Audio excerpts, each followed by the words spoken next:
everybody, I'm Brooke Sanders. Nice to see you again. We are in for a lovely little treat. We are in suburban neighborhood of Sahuarita, Arizona, and we are here with Cheryl. And she is going to show us her beautiful little garden. Are you guys ready? I'm excited. All right, let's go. Oh. Hi everybody, say hi to Cheryl. Cheryl, say hello. Hi.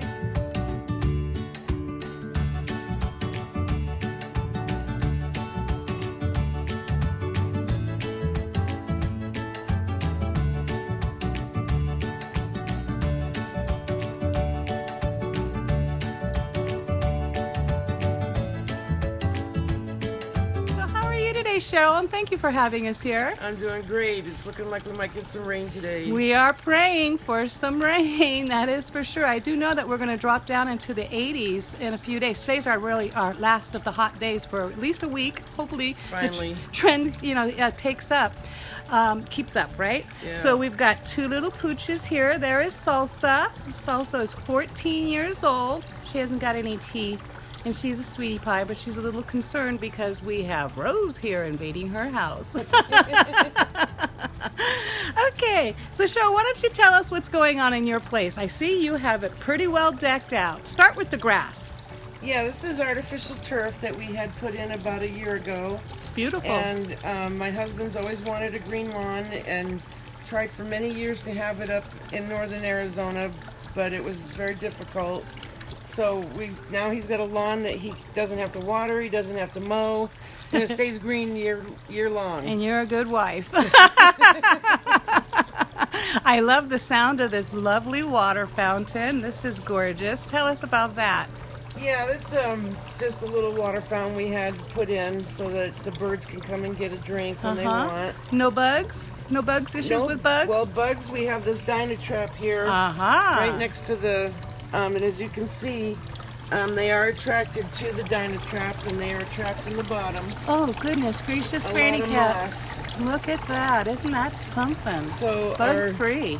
Those are beautiful flowers. Yeah. I don't remember the name of them, but they're a summer flower. They like the Arizona heat. So I tried to plant things that are going to do well in this torturous heat. Yes, I'll try to find out the name. We'll try to find it out for you folks, and then I'll put it in the description below. Okay, so I'll just follow you. Okay. Well, I apologize for the condition of the plants, but it is the worst of the summer. Heat is getting to them. The brutal time. These are mild jalapenos that hopefully will start producing after the weather cools off. I've been protecting them with the sunshade. And it looks like you're doing really great because you've got flowers coming, so you're going to be producing quite a bit. There's a whole lot of buds here, folks. I make jams and jellies. I saw that. I have to get some from you. Yeah. Yeah. And I use my own, jalapenos for my jalapeno jelly. So, folks, we'll put her information so that if you want some of her jellies, you can, get in contact with Cheryl so that she can send you some. You bet. Do you ship? That'd be great. Oh, yeah. Oh, wonderful. And then these are my sad-looking tomatoes. But not for long. I just trimmed off all the dead leaves and branches in hopes that they'll grow new, and I see some new life coming. Yes. Right here. Yes. I've had some little tomatoes show up. Yeah, you've got one right there. And there's a pretty ripe one back here. Yeah. But a lot smaller. Yeah, well, that's indicative to this time of the year. Roses, everything small. Yeah. Because of the heat. Right. It's our brutal time. And this is 100% shade. How's that worked out for you? It works very well. Uh-huh. And then this is 75% shade. Uh-huh. Which do you prefer? It's hard to say. It's worked out really good how it happened. Uh-huh. I think I preferred it for them to have some of the sun. Yeah. Rather than they get some of the sun here because it comes in the morning. Right. And then in the hottest part of the day, they're shaded. So that seems pretty smart. That's not like a smart way of going about it. It works really good for these guys and these guys. Now, you had something else in here a while ago. What happened there? Over here, I had my cantaloupe, and I had beautiful beautiful cantaloupe just spread all over. Took up half the yard. Wow. But I had a mice problem. A mice problem. They came and ate my cantaloupe. That's just nutty. And I got tired of feeding The mice. the mice. I guess. And so I had the cantaloupe. Plus plants they in. breed and yeah. Yes, and every night I'd set out traps, Aw. and it was just horrendous. Yes. So they had to go. And didn't you We say have you had a hummingbird on the hummingbird feeder. Oh, look at the hummingbird, folks! Isn't that terrific? That's very auspicious. So, didn't you say you were having a problem with beetles as well? Underneath this, I didn't mention this to you, but underneath this, Those are coconut shells, right? yeah, I have earwigs. Oh, earwigs. And I heard that earwigs don't hurt the plant, Right. so I don't freak out too much about them. I don't either. But we get a lot of crickets. We get a lot of white flies. They're just horrendous, especially now. Yeah. So I've gone back and forth between using neem oil and other products, just trying to. I find for white flies, for me, neem oil is the deal, and persistence. Right. And until you can get the neem oil, spraying with a brisk hose, a fast-moving hose, to get the flies off, and the eggs. It's the eggs that I know, and they're so hard to find. Yeah, I know. It's really hard. A magnifying glass is not a bad idea, honestly. So over here I have these are regular jalapenos and banana peppers. Oh, look at this. Isn't this fabulous, folks? These are great raised beds. Did And you I guys have- make them?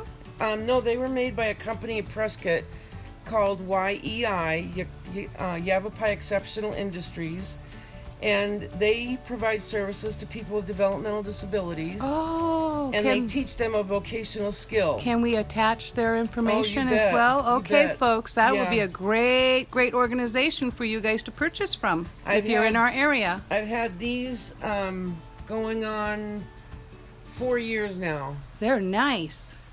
Yeah, they're And look how little bit of soil that you have in here. I mean, it's just a few inches, and really. it goes down at an angle. Oh, I was gonna say, how do you grow in such shallow? But I see. Okay, terrific design. I love those. Okay, Yeah. and look at the grow bag, folks. Yep, the grow bags work really well. I have my cucumbers and zucchini in grow bags, and some green onions over here. Well, let's check those out, and then we're gonna look at some of your jams. Okay. Okay, go ahead, honey. I'll follow you. These are some green onions that I tried to grow from they came in seed pods. Oh yes, And it's been a long time, but they're they take a while. right. Yeah. They're coming along. Yeah. Then I have some miniature roses, and then I'll have some hatch green chilies ready for the garden when it cools off. Nice. And then this is my mini roses. Yeah. Aren't they pretty? I just love the mini roses. Then I Look have- at this. Now, how big is a grow bag is that? How many gallons? Oh. I have a 45-gallon, and mine is twice, maybe 3 times that size. So I'm thinking that's like 20. about a 20-gallon. And look Yeah. at it, it's sufficient for the zucchini, everybody. And look at it, it's almost as tall as you are. I know. My cucumbers are got tons of flowers on them, and then my zucchini plants. Isn't that great? This is going to be very prolific very soon. My zucchini Zucchini? plant has some flowers on it right here, Oh boy! and a little baby zucchinis. Oh boy! Look at that, folks. Now, do you practice hand pollination? I did on my last zucchini plant. That was the only way I had zucchini. Yeah, me too. I hand pollinate But the too. bees have been very busy over here. And Yes. These are over here on the side, so they get the morning sun, and then they're protected from the And afternoon they heat fruit and like sun. the morning sun. Yeah, so. they like it over here. So these are a little close to each other. Yeah. So the only thing that I would recommend is that you thin this, because you want them to grow, Yeah. right? And so if you just thin these out a little bit, and maybe put some in that container, some in that container, some of them over here, Oh, okay. couple of things. Pests don't like the smell of onions and Right. garlic, right? So that might help you with your pesty problem in this area Oh, of I the didn't think of that. yard, okay?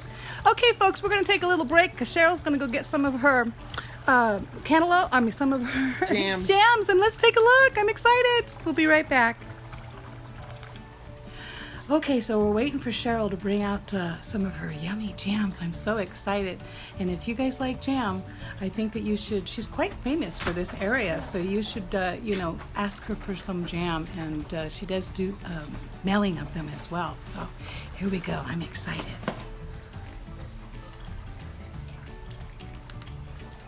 And also, I want to mention, I'm in the Tucson area, Green Valley, Amado, that kind of area, Sarita, and I am putting up my schedule, filling up my calendar to visit gardens. So if you have a garden and you have an extra craft on the side that you'd like to share with everybody, invite me over and we'll do a little video. Alrighty. Okay, go. So these are my recent product is a prickly pear jelly. And I go out in this area, we have tremendous supply of prickly pears, but they're very tricky to be able to get to the juicing stage. So this is my fancy dancy steamer that I use for a lot of fruits, but especially for the prickly pear. In the bottom part, you put the water. And then in the top, you put the fruit, the prickly pears. And then the steam comes up and softens the fruit, and the juice runs down into this pot. Oh. And then it comes out this hose. Wow, what a neat setup. I had no idea that it was that technical. Well, it's either that or you have to, and then again, once I siphon the juice out, I still run it through a cheesecloth, so that you make sure you get everything, all of the little spines on the prickly pears, that you get all of them off, and that your jelly is safe to eat. Right. So this makes a beautiful jelly. It is. It's gorgeous. I can't wait to try. And the majority of the fruit that I use in my jams is all local. Been very fortunate to get my hands on some peaches here in Sahuarita. And we went down to Annie's Apples down in Wilcox and got their peaches. I had white peaches and yellow peaches, and going to make another trip down there and get some of their apples. Nice. So this is awesome, folks. So you make a variety of jams, and it's seasonal, and you do ship. So we'll be attaching all your information below. I'm excited. This is really terrific. Okay, folks. So I think that's about it for us today. This has been a really fun garden to visit. Let me see if I can turn the camera around. It's always persnickety. That was fun, don't you think? I'm really stoked. This is a great little garden. Cheryl was very kind to let us come over and visit. I'm excited about her jams, so get in contact with her, and also I'll put the information for the raised beds. If you have a really neat garden and a craft that you'd like to share with us, Tucson area, surrounding areas, get in contact with me and we'll come out and we'll get our garden on together. Okay, so if you like this video, make sure you give us a thumbs up, make sure you subscribe, make sure you ring that little bell so you know when the next one is coming up, and until then, get outside and garden on. We'll see you next time. Bye! Bye, everybody. Thank you. See you next time.